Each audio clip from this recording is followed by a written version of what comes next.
All right, new day and another laptop that needs to be saved, and this time we have an Alienware X17R2, and this is not going to be a fun one. The customer said that the laptop worked flawlessly for about 2 or 3 years and started overheating, so they took it apart and then they repasted it. Instead, it only worked for about 5 weeks until it no longer turned on, and they were storing this laptop vertically. They opened it up and they found liquid metal leaking all over the place. They found it on their SSD. I'm hoping we'll be able to resolve this one, but I haven't taken a look at this yet. Let's take a look together and see if we can get this figured out. Now, for everyone who's not familiar, this laptop is shipped with Element 31, which is a liquid metal thermal paste mix, and it's a gallium-based liquid metal for cooling, and it actually helps do a thermal transfer from the CPU die to the heatsink to get the heat off. So this machine shipped with this from the factory, and it has like a dam that's supposed to keep it from leaking. Now, this stuff is highly conductive, and if it does leak out, it ends up getting all over the motherboard, starts shorting out components. You end up blowing. I had one a couple days ago on my live stream that shorted out the CPU. So this is not good stuff. I don't like it. It works very well for what it is, and as long as the laptop's stored flat on your desk, you might be okay. But if you are storing it in a bag like this, you don't want to do this. So the first thing I want to do is not even plug it in. I want to take it apart and see what the damage is, where we have the leaking liquid metal, and see if we can try to figure out if we'll be able to save this laptop, because we could have had a short that ended up sending a jolt to the CPU or the GPU or things like that. So let's go ahead and open it up and take a look inside. Get ready, buckle your seat belts. And the bottom is off.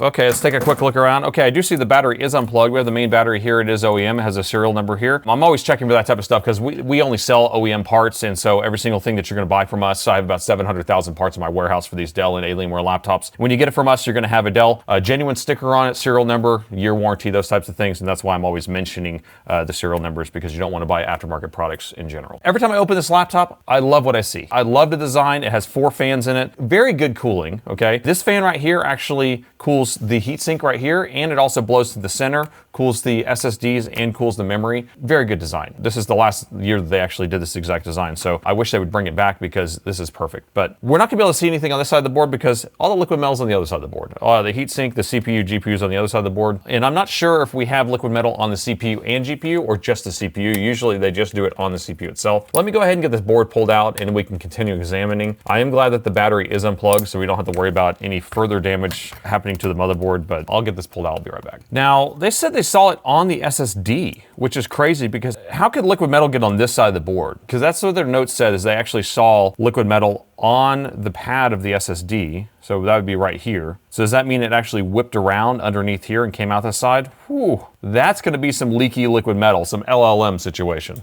All right, and the motherboard is out. And let's just look around real quick. A lot of times whenever I have leaking liquid metal, especially in this model, I end up seeing the liquid metal all over here on the keyboard or around here. I don't see anything right off the bat. We worked on this one the other day and we saw leaking right over here. It depends which way you're storing the laptop, this way or that way, right? So if it's coming out the bottom or the top, sometimes I see it whipping down through here. Sometimes I see it whipping up through here. In general, if it goes this way, it's better just because there's less components and then you're not gonna blow out the CPU. If you go this way, you usually blow out the CPU. So let's go ahead and pull the heatsink. I wanna see what's underneath here and I wanna look around and try to figure out exactly why the thing's no longer turning on. Hopefully we can resolve it if we have a short or something like that. Now this repair did come in express, so it means that they are in a hurry or they need to get back because I guess it's their school laptop. And so we are working on it same day, or it came in yesterday, late last night, and then I'm working on it today. So I'm gonna see if I can get this hopefully taken care of right now, and that way I can get it back to them. All right, so I'm gonna be careful getting this off. Now again, if you're not familiar with liquid metal, it is a beast. And okay, so they got rid of liquid metal. So when they repasted it, did that mean they put PTM 7950 on it? Because we have PTM 7950, it looks beautiful. They took the dam off, which is correct. The way this is set up, so this one doesn't have a dam on the GPU, so that means that this was not shipped with liquid metal on the GPU. It was shipped with liquid metal only on the CPU. The dam is gone, which is what I always do. Whenever I'm gonna remove the liquid metal, I always take the dam away and clean up everything. Now, there may have been a drop or a drip that was put somewhere on the board that he didn't see.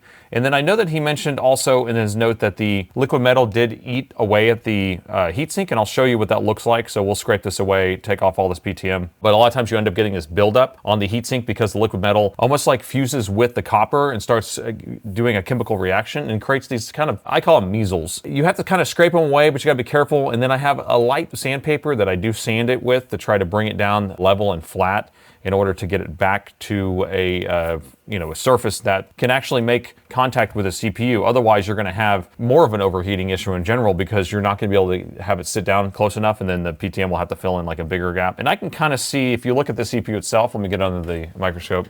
If you look at the CPU itself, you can actually see there is liquid metal still present right there. Just a little dots, it's not too much. But what I was looking at is this marking here, and it almost looks like it's not getting good contact on the PTM pad. And if we look here, that's gonna be this section on this side. And I'm not sure, we'll have to take all this off to really be able to tell. Ah, you can see, yeah, right here, this is all really hard stuff here. This is really hard stuff here. It's all fused. This is all the PTM 7950 stuff, but this hard stuff is like a rock. There's nothing you can do.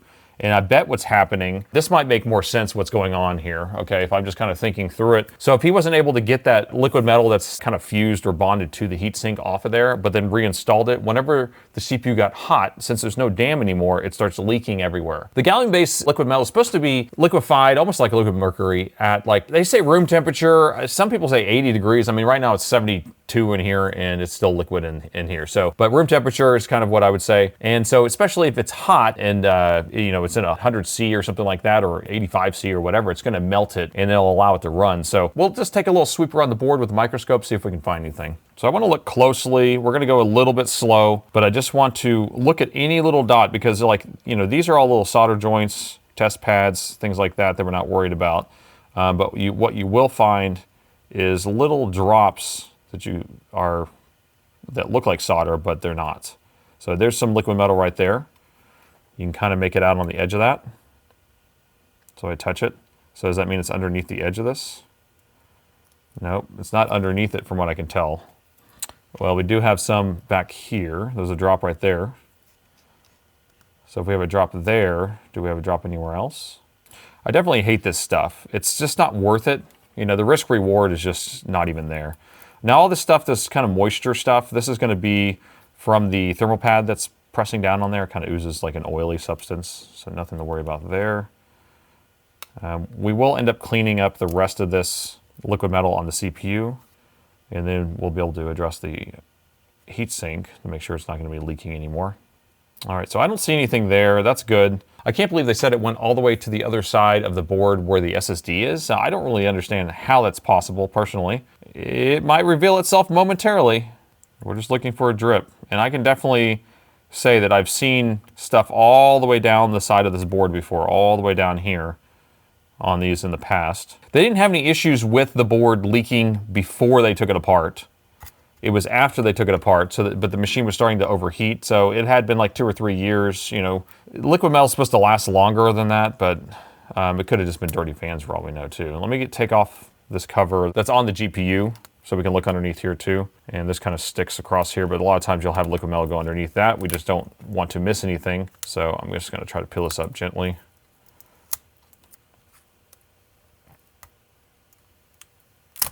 There we go, we got that off. Now I like to look underneath here because it is sticky and it will collect liquid metal. And it, you know, we're trying to follow clues to see if we have anything anywhere. Maybe a little bit there, but not much. So that's not too bad. So now we can actually look closer on the edge here, because sometimes you'll have drops that go down underneath the side of the actual chip itself and try to get underneath it and short out the BGA components, but I don't see anything there. So this is not like a huge mess on my hands, so I'm glad. So hopefully it's gonna be kind of a simple component that's causing the machine not to turn on, but it could have been completely cleaned up before it was sent to me, and then my clues are gone, right? That's the problem. So like, even if you have liquid damage and you found like a huge part of a bunch of corrosion and then you clean it all up and then you don't know where the corrosion was anymore, then where are your clues to tell you where the damage was? You know what I mean? So I always kind of clean in stages when I'm doing liquid damage repairs. I'll clean one area, make sure all the components there work, clean another area and kind of go through it, or at least document it, take pictures ahead of time so I know exactly where things are or where damage is. So I'm not sure if I got the memo or not, whether they cleaned up the leaking liquid metal everywhere. Obviously there was not any liquid metal on the SSD anymore, right? This is the back side of the GPU. This is going to be more power stages. This is another reason why I like this machine. You see that? There's 6 power stages here on this side of the GPU, and there's another 6 on this side. I mean, that's 12 power stages. Most of these gaming boards would only have like 6, 5, 4, something like that. And then you end up blowing out a power stage. So I've never seen a GPU go on this just normally, or maybe one time maybe.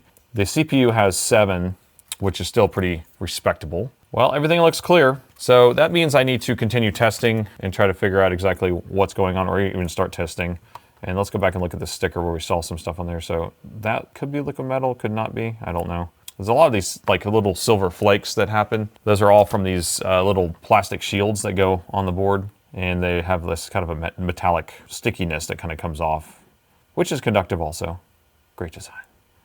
But I think it's for some shielding, some sort of EMF shielding or something. All right, again, I don't see anything. All this looks good. I'm just going to clean this off right now. So we'll just wipe it off the best I can right this second. So when you're using Q-tips trying to clean this stuff, you just want to make sure that you are not overloading a Q-tip and then not getting close to dripping it somewhere else on the board. So I kind of just pick up whatever I can and then throw it out. I'm not worried about wasting Q-tips at this point. Q-tips are cheap, motherboards are expensive. This motherboard, by the way, if we were going to try to replace this motherboard, which I have another machine that came in on my live stream that the CPU has shorted out because of all the liquid metal. The board, we're looking at around 900 bucks for it, I think, for that board. And this one has this is going to be probably a 12th gen or maybe a 13th, and then it has, this says a 3080. Wow. So we have a 3080, and then this is probably 9.9 then. Well, we hope we can fix this because this is going to be well over $1,000. This would be probably $1,200 board right here, or more, $1,300. All right, let's just start measuring some stuff. So where I like to start is we're just going to check our main power rail. So here's going to be our input jack where it plugs in. Then it comes through a couple MOSFETs, goes to the main power rail. Then we have more protection MOSFETs, more power rail, current sense resistors. And so in general, we just need to kind of figure out, do we have a short on the main power rail? If we do, then we need to address that. So I'm going to start here in continuity mode. And so we'll just test here. There's no short on the main power rail. And then let's test after these other protection MOSFETs. We don't have a short there either. So that's looking good. So now we got to figure out if our 3 volt and 5 volt power rails are going to be good to go. What's this? 22 ohms, that's fine. I think that's our 1.8.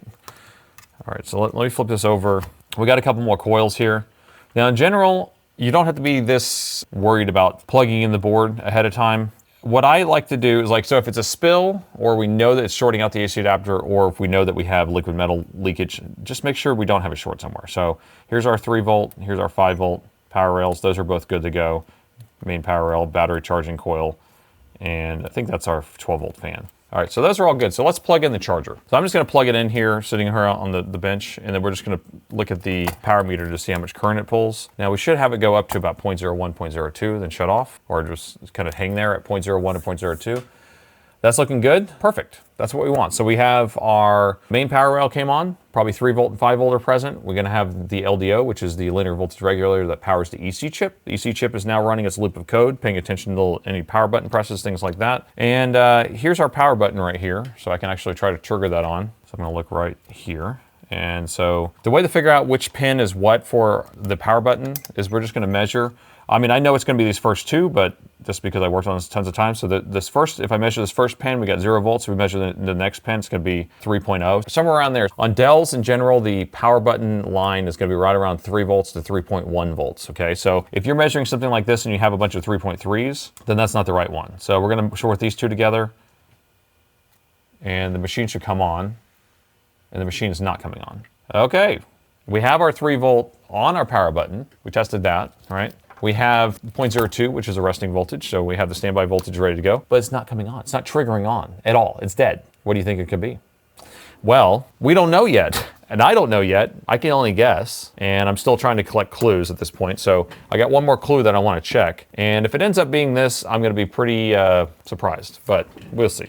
So what I want to check for, we're in voltage mode, I'm going to measure the 3 volt and 5 volt power rails. I want to see if we do have them present. So let's see, do we have it?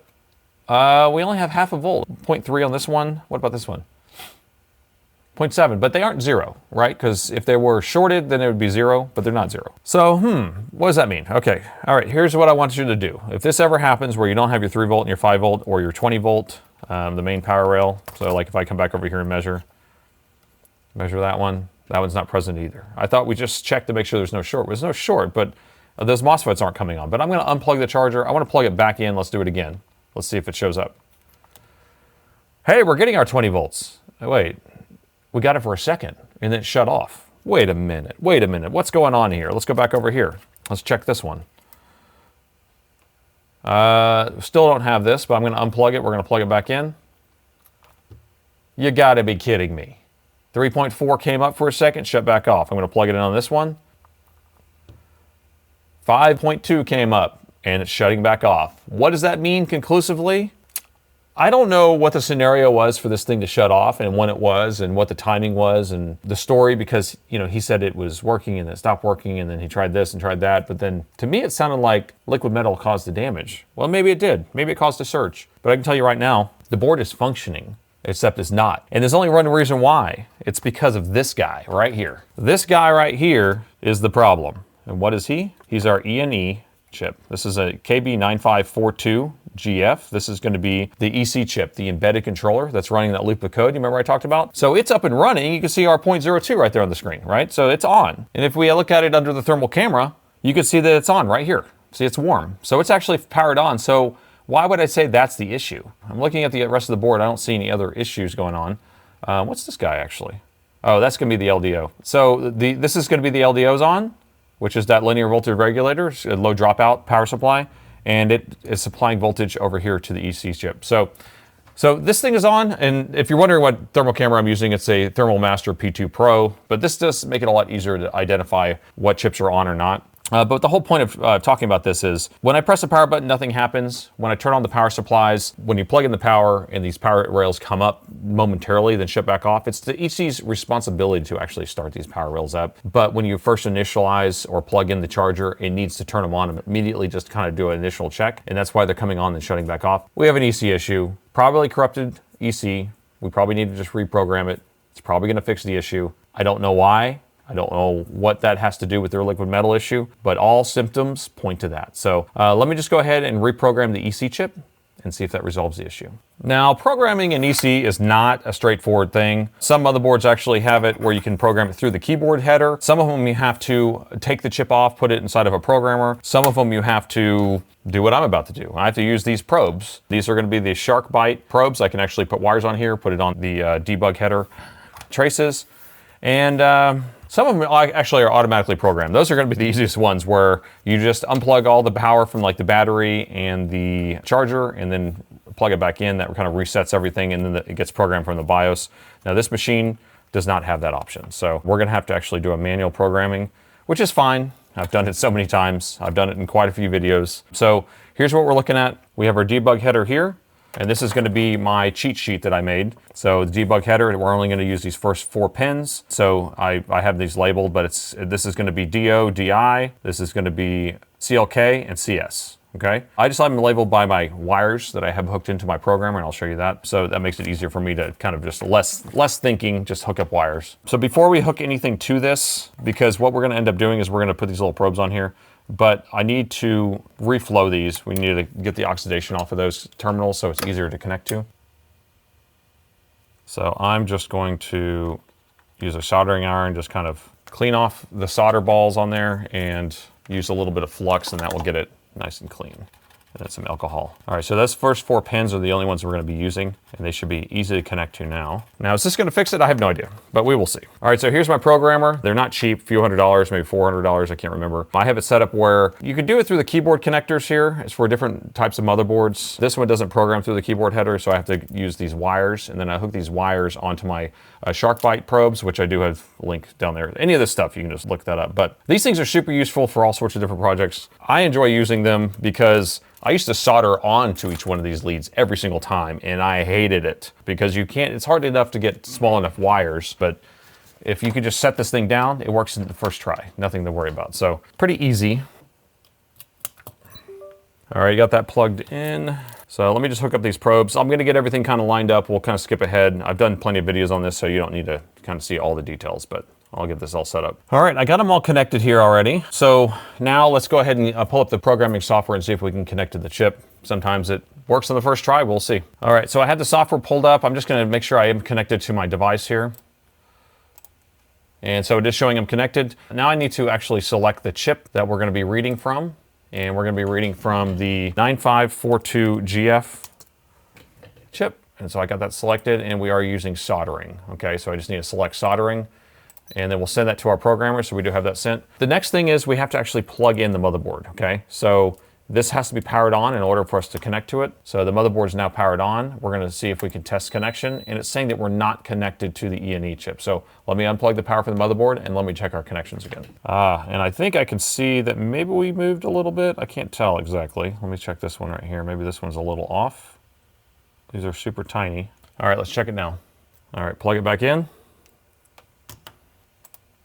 All right, so we did connect to it the second try. So let me go ahead and read the contents and back this up. Now, in general, it's corrupted. And I always like to back up the customer's data no matter what, so we usually just back it up, but I've never found a use for backing up the customer's old E&E chip. I've never had to go back to it because it's trash.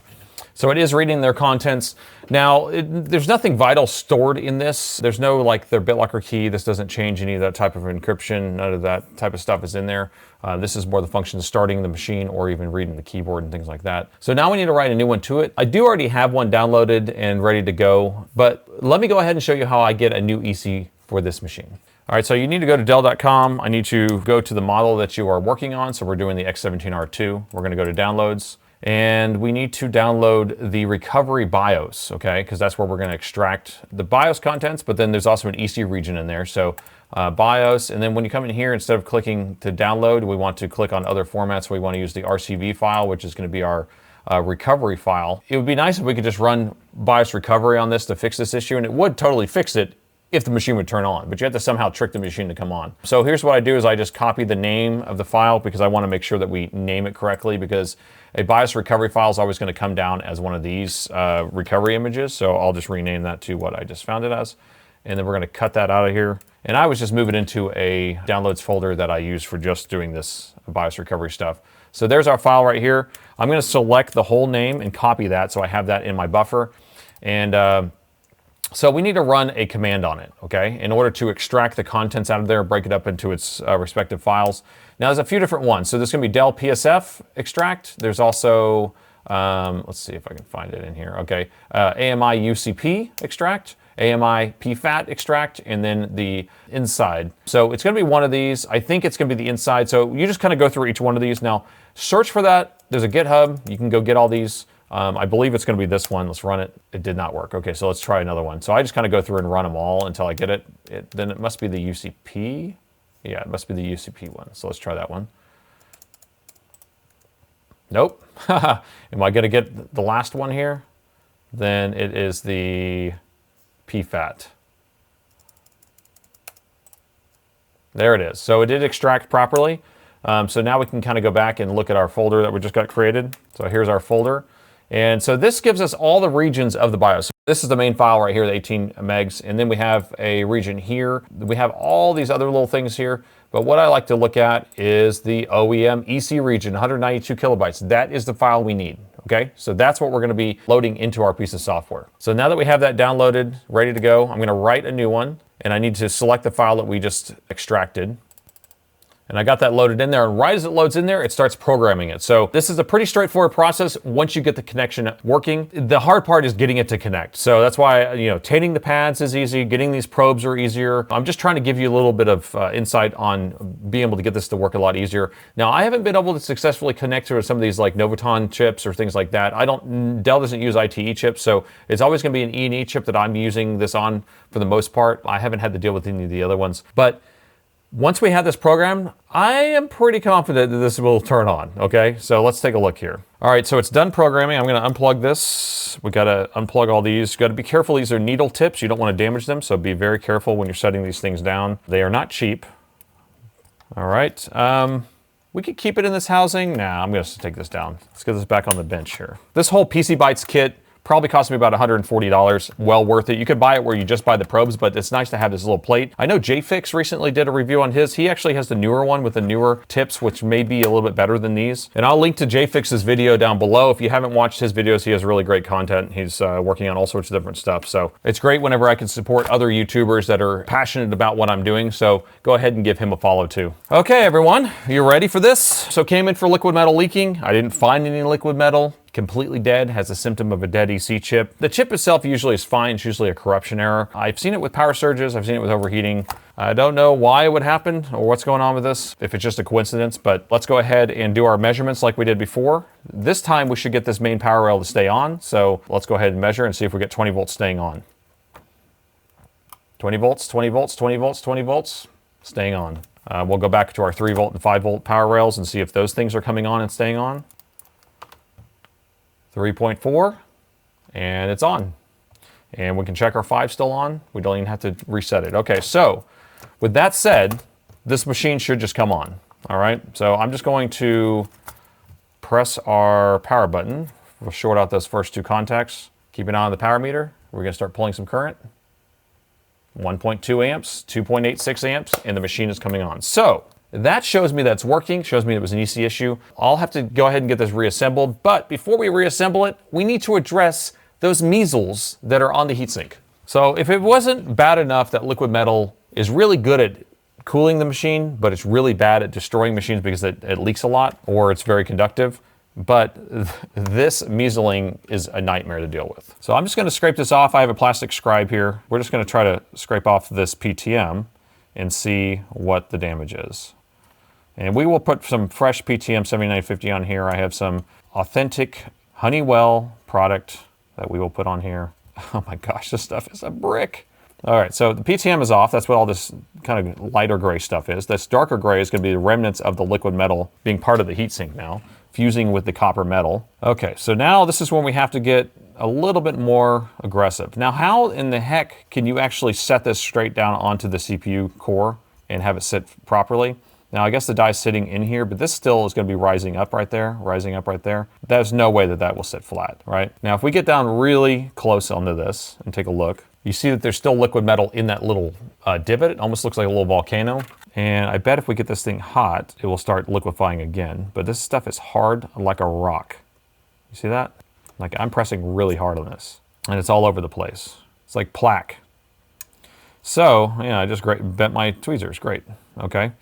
So how are we going to get this off of here? So in general, what I do is I'll take a little grinder to it. I will grind it down as much as I can, but we don't want to grind into this. And then we're going to have to use sandpaper to break it off. And I think that's what we're going to have to do. So I have these little grinders with these little tips. Hopefully this tip's not worn out because I've had to do this plenty of times so far. Hey, look at that. There we go. But before I get too far into this, I actually want to heat this up and see if this starts getting runny, because if my theory holds water, if I heat this up, this should start getting runny and leaking all over the board, because that's the only thing that would make sense why he would have liquid metal afterwards. So let me go ahead and put some heat on this and see if it starts liquefying. So I have, I don't know, 450 degrees C. So you can see the PTM starting to liquefy. That's what the PTM is supposed to do. But the stuff next to it is this. Let me get this PTM off my tweezers. All right, so I'm heating this up. It doesn't even want to come off. So the heating, oh, there we go. There's some liquid metal coming out of there. It's oozing out of the hole. Ah, look at that. It's like breaking rock and having liquid metal inside of it. There's so many people who love this, but I don't know. Let's see if drilling it now works. I just don't want to splatter this stuff everywhere. Look at that, I'm like having to grind this down. So this is not motherboard repair. This is going to be some sort of excavation or something. I'm a geologist. Oh my gosh, did you see that? Did you see that fly? A little piece of liquid metal flew over here off to the side. So this is pretty dangerous stuff here. There's liquid metal right there. So I'm going to try the sandpaper trick right now and see if it works any better right early on. I usually kind of get it as flat as I can first, but we'll try that. So right now I'm going to start with this 330 grit. And so I just take a little piece, I add alcohol on here, and then I just sand. And that is working a little bit. I mean, you can only do what you can do, right? I know people are going to complain about scratches, micro scratches, but that's what our heatsink compound is to fill, and it's going to be 1,000 times better than what we have. I've actually never run into an issue with the heatsink not working as well, but we will go up to a higher grit at the end. But we need something a little bit abrasive in order to break this up here. All right, let me wipe it off. So it is a little flatter now. You can see the micro scratches, but you know, everything has micro scratches in it in general. but we're gonna have to try to buff it down as much as we can to get it as smooth as possible, but I'm not super concerned with those scratches because that's what the PTM 7950 will fill all those gaps anyway. So I don't want to spend too much time in one spot. We don't want to make it not flat anymore. All right, let me see if I can grind more of that because it doesn't want to go down past this. You see how hard this is? You see what I'm dealing with? And this is what the customer had to deal with. Why would anyone have to deal with this in general? This is a copper heatsink, or at least a copper plate on the heatsink, and I've seen it where there's like a different, either steel, I don't know, it's like a silver, so it may be nickel, I don't know. But it doesn't seem to react like this. It's only on the copper plates that I'm seeing this. And my tip's already getting dull, I can tell. This is one of the worst. Usually it's just like, you know, spots like this, spot. But I've never seen it this bad. I mean, look at that. Measles. This is crazy. Now, I don't know, I mean, chemists out there, you could probably tell me if this is becoming a different element, you know, because liquid metal or gallium is liquid at room temperature. Now, if it's turning hard like a rock like this, does that mean that it now started joining with copper and then copper created this? Or is there something else that's causing it to be rock hard like this? Is it heat?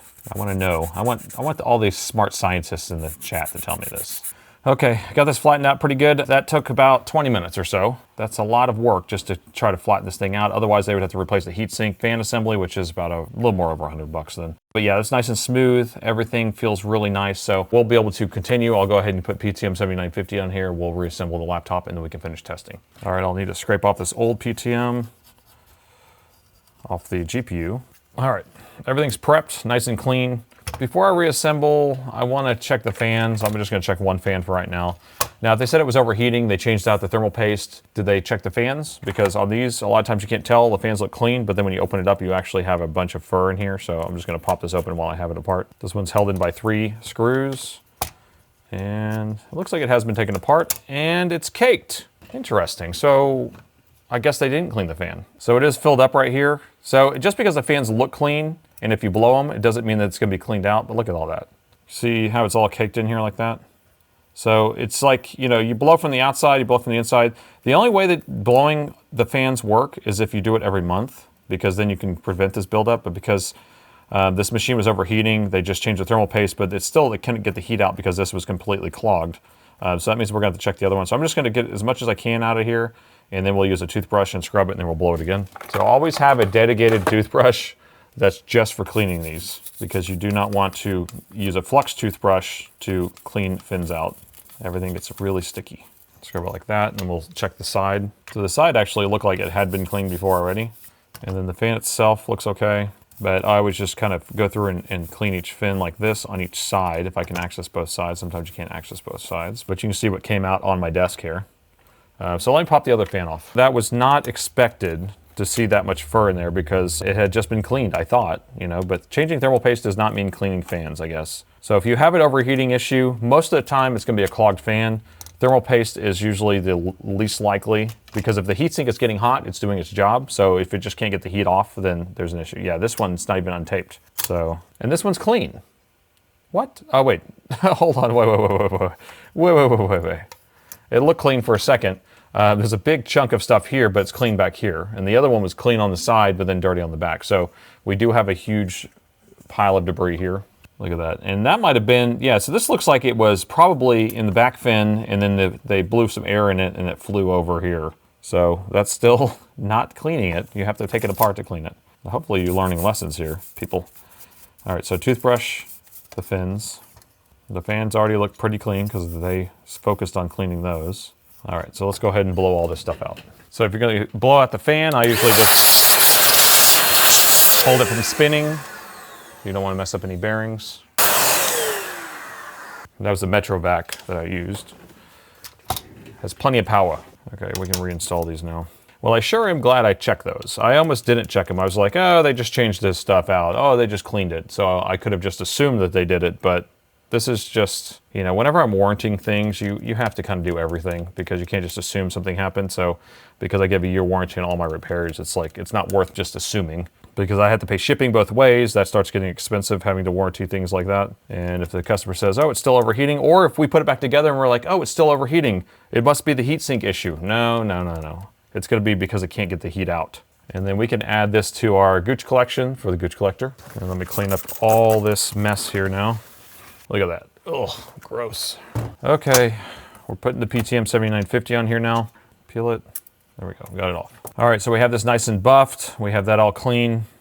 I have this cover back on here. Make sure all the pads are in the right spot. We have a pad here, we got a pad there. So all of that looks good.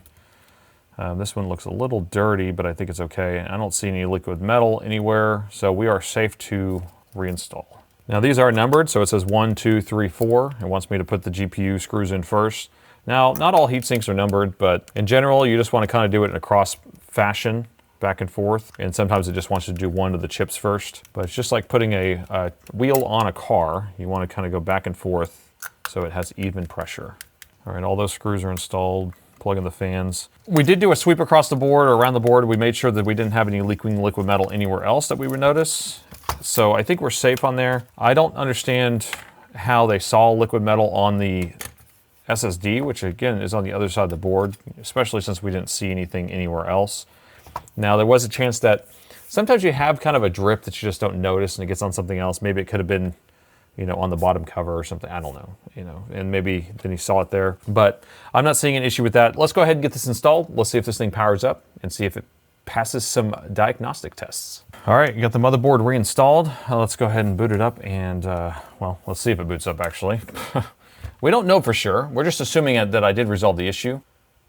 All right, we're pulling 2.67 amps. The keyboard is lighting up. So looks like it is coming on. Now we're just gonna wait and see if we do get an Alienware screen, and we got an Alienware screen. So we did resolve the issue. Now put it in manufacturing mode. We're gonna have to get that out of there. So we're gonna have to hit FNX.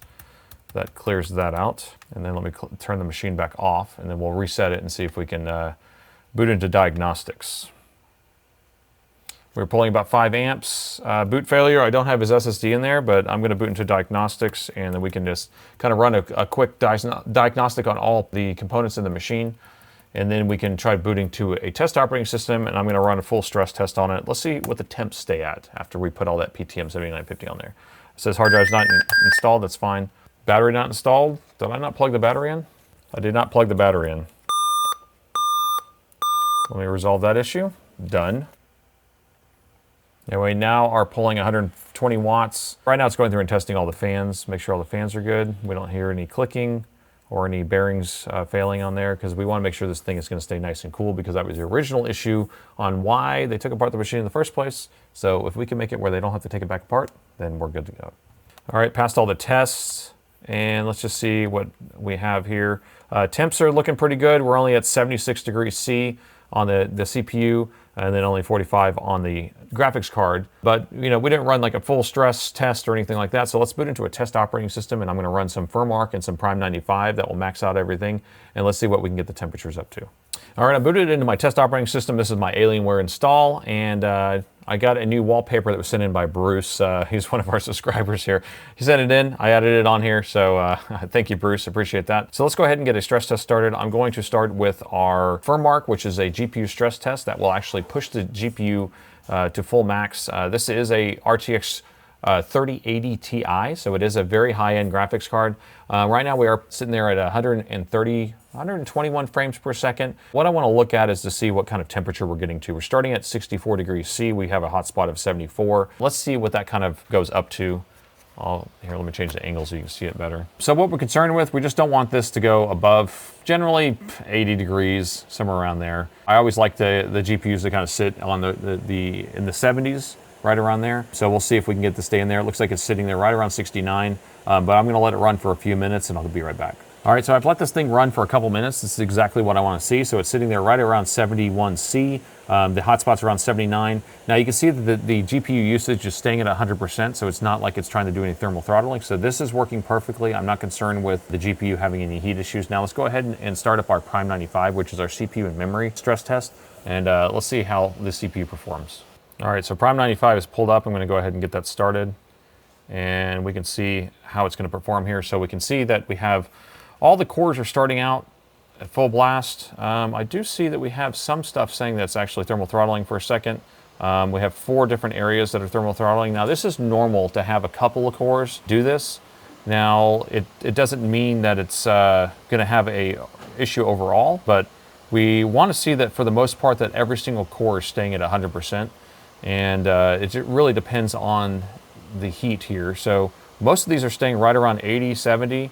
And that was like right off the bat, it hit 100 on a couple of these, but I'm not super concerned yet. Let's just go ahead and let it run for a few minutes. I'll be right back. All right, so I've let this run for a while, and at first it actually looked okay, and then I started getting a bunch of thermal throttling on these cores right here, and then now I'm starting to get thermal throttling on this core right here. What I think is actually happening is that the PTM 7950 is doing its job, but all that mesoling from that liquid metal damaged the heatsink enough, and so now we're not getting a good thermal transfer on there. I've never seen a heatsink that damaged before. Most of the time, it's just gonna be one little spot in the middle or a couple little spots. And so look, now we're even having this core right here starting to break down. So at this point, I recommend a heatsink replacement on here because the damage is too great. So it looks like liquid metal doesn't only ruin your motherboard, but it could ruin your heatsink and potentially cause overheating issues in the long run. Now, this was an interesting one. It kind of surprised me. I wasn't expecting this type of result to happen here. And so I think in the future, we just need to make sure that nobody uses liquid metal on these machines. So I will be replacing the heatsink on this machine, and I'd love to know your thoughts on this one. And thanks for watching. I saved another laptop!